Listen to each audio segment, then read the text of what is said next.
Moisturiser പുരട്ടുക. അല്ലോ ഇതേതാ പറഞ്ഞ റേസർ? ഇതായി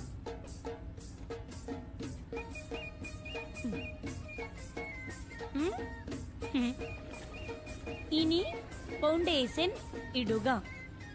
ഫൗണ്ടേഷൻ ഏതാടണ്ടേ? ഇതേതാ ചെറുപ്പ വായിക്കാൻ പറഞ്ഞോടില്ലത്? ഏതാ ഫൗണ്ടേഷന്? കണ്ടിട്ട് ഫൗണ്ടേഷൻ ആണെന്ന് തോന്നി. ഡ്രൈ സ്കിൻ ആണെങ്കിൽ ലിക്വിഡ് ഫൗണ്ടേഷൻ ഇടുക. ഓയിലി സ്കിൻ ആണെങ്കിൽ മാറ്റ് ഫൗണ്ടേഷൻ ആണ് നല്ലത്.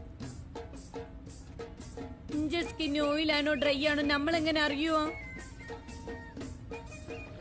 ഫൗണ്ടേഷൻ ഇടുന്നതിന് മുമ്പ് ബേസ് ഇടുന്നത് നല്ലതായിരിക്കും. പണ്ടാരതിട്ട് കഴിഞ്ഞിട്ടാ പറയണത്.